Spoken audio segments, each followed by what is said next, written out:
but also to be reminded of our revolutionary leader, Emilio Aguinaldo, who leads into independence from the Spanish colony, Lord.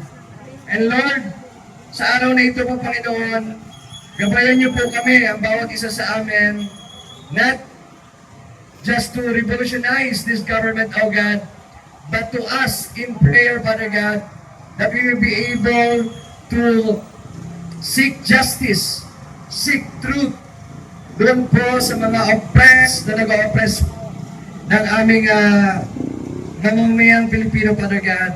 We pray for your Holy Spirit, Father God, to be upon us this afternoon, Father God, as we will be having our program and our prayer vigil later on, Lord. May you be with us this afternoon, Lord. May your Holy Spirit be with each and every one of us, O God. Protektahan niyo po kami, Panginoon, kung mayroon mang magtatangkang manggulo sa aming programa, Father God. We encourage each and every participant, Father God, to do a peaceful assembly and a prayer to offer, Father God, kung ano may yung kinakaharap na problema ng aming bayan, Panginoon. Nawa po, Panginoon, kayo po ang manguna sa hapon na ito. Kayo po sana, Panginoon, ang i-glorify namin. Kayo po sana, Panginoon, ang i-bless po yung pangalan, Panginoon. Kung kaya't kaya po kami naririto, Panginoon, dahil gusto po namin ilabas, Panginoon, yung aming mga boses, Panginoon, doon sa mga pang-aping nakaupo sa aming gobyerno, Lord. Lord, we thank you. We pray that you will bless this program, O Lord. We pray that you bless in every speaker, Lord. Provide them wisdom, O God, so that ang mangingibabaw, Panginoon, hindi yung will ng bawat isa sa amin, Panginoon, kung hindi ang will ninyo, Panginoon, na masusunod po sa aming bayan, Panginoon, hindi po sa mga personal na agenda ng mga bawat politiko, Panginoon, kung hindi agenda ng ayon sa inyong pangako dito sa aming bayan, Panginoon. We pray that, Father God, that you bless this country, God. We pray that you will protect each and every Filipino citizen, Father God, that we're just voicing and expressing yung aming mga hinanakit, Father God. Lord, we thank you, we bless you, we praise your holy name, Father God, in the mighty name of Jesus Christ, our Lord. Amen and amen and amen. Where are you, Kuya Bench? Alright, tuloy po tayo. Pwede na po tayo umupo. Ay, please remain standing for the national anthem. Mga kababayan, ang pambansang awit ng Pilipinas. Kayang magiging sa silanganan, alam ng puso, sa likod mo'y buhay. Upang hinihang, kuyakan ang magiting, sa mandulupin, di ka masisingil, sa nagalang tugon sa simulan, sa langit o pagaw, ay hinatang tulang, awit sa pagkayang minamahal, ang isang lang matawad mo'y nagumpay na nagiging, ang bituin at alam na kailan o ngayon ang hihingin, lumalang araw ng buhay natin pagsinta, buhay langit sa piling mo, ang hindi kaya naman ay magaling, at namatay ng dahil sa'yo. Okay, maraming salamat po. Maaari na po tayong umupo. At sa lahat po ng nais magsalita dito sa harapan, maaari pong pumunta dito sa likod kay Ate Jean para po magpalista. Sa may line up po kayo sa lahat ng magsasalita. At nais ko rin pong batiin ang ating mga bisita na nagmula sa barn. Maraming salamat po dahil narito po kayo ngayong hapon para masaksihan ang ating kaganapan dito sa harapan ng Senado. At nais ko rin pong tawagin si Tatay Rani para sa kanyang welcome remarks. Mamaya na daw. Okay. So, ba't nakapokus tayo doon? May parating ba? Yan po ay action lamang po ng ating mga kapulisan. No, so, sa lahat po ng nais magsalita, para po pangunahan ang ating magsasalita, tawagin ko po si Retired General Daos para siya po ang manguna. At sa mga susunod po, maaari po pumunta dito sa likuran para ma-line up po kayo. Kaya mga kasama, pakinggan po natin si Retired General Daos. Magandang hapon po, kapwa ko Pilipino, mga kababayan. Naririto na naman po ako para makipaglamay kasi patay ang ating demokrasya. Ito ang pinakamalungkot na pag-celebrar natin ng Independence Day. Ito ang pinakamalungkot. Bakit kanyo? Kasi nga, namatay ang demokrasya natin. Sino ang pumatay? Si Magellan? Si Lapu-Lapu? Sino? Correct! Sana po, ako po'y nanggaling pa ng La Union sa norte. Nakikisa po ako 10 ng aking mga kasamahan. Yung kampilan ng mamayang Pilipino, Inday Cares, Bangon Sambayan ng Pilipino, yung PARAC, yung retirees ng PMP, at itong SFGF po. Yan ang mga organisasyon ko po na nandito po sila yung sa SFGF, yung mga intel operatives namin. Meron kaming nagawang grupo na counterintelligence. Kung may intelligence ang EP, meron din yung grupo ng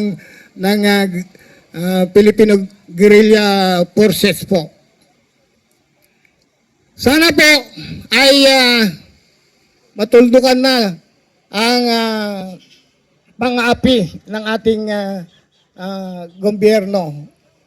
Hindi natin nilalabanan ng gobyerno yung mga tao po na namamahala. Yung corruption, yung pagnanakaw, pati yung demokrasya natin, ninakaw. Nagbebendalo sila. Kaya magbendalo rin sana tayo.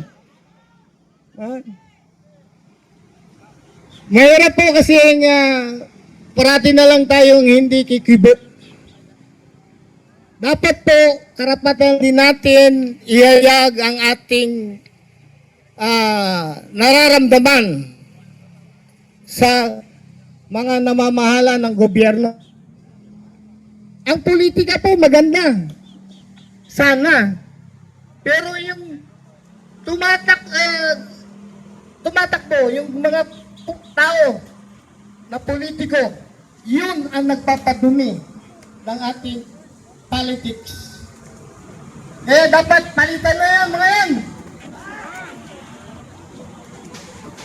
Manalangin tayo. Malapit na po. Manalangin tayo. Hindi man niya magpapaintindi. Galit na. Hindi lang po yung grupo namin mga retirado. Sige, at yung nasa active. personalista, isprehan yung Ang sabi nga nung nasa active, magpakita kayo. Mauna kayo. ano hindi magagalit. Yan po ang ano nila.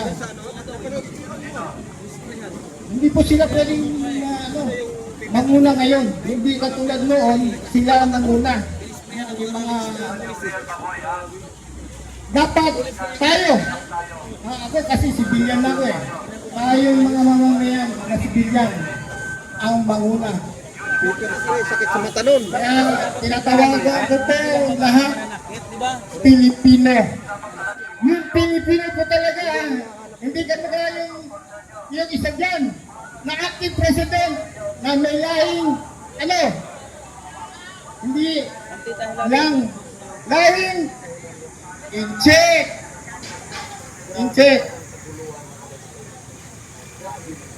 Mayroon po akong suggestion kung narinig po ni Congressman Mike Defensor at saka yung 18 Marines. Pinangungunahan ng Wala. Iba po, na-deny yung petition sa Supreme Court ni yung teacher Tayang. Tayang. Dahil wala siyang legal standing. Ibig sabihin po na wala siyang karapatan dahil hindi siya yung party interest. Wala siyang, hindi siya apektado sa nangyayari dito sa Senado. Sana itong 8 Marines, yung abogado niya, o kaya si Congressman Mike Defensor ay questioning na nila yung legalidad ng bawat isa. Hindi lang yung kay Senator Alan Cayetano, pati yung kay Erwin Tulfo na kargador ng mga chicks. Sabi niya kasi binasagan nila yung 18 Marines na kargador daw basura, basurero, sabi ni Claire. Hindi nila maraming kahit na discharge sila, sabi mayroon pa dishonorable discharge, recipient ng mga katakot-takot na medalya. Dapat po mag-file na sila sa Supreme Court. Sino ba sa dalawa ang aming pupuntahan? Kasi pag iko-contempt kami, sabi, baka pag pumunta kami sa ni Peter Alan Cayetano, i-contempt kami. Yung kay Erwin, kung naman pupunta kami kay Erwin, i-contempt naman kami nila Alan. So, apektado sila. Yan ang pinakamagandang solusyon para ma-aksyonan kaagad kung sino talaga ang legit na Senate President, sino ang legit na BRC Chairman, Sub-Chairman si Marcoleta. Yan po ang nakikita kong solusyon. Para agaran matapos na ang paghihirap natin dito sa Senado.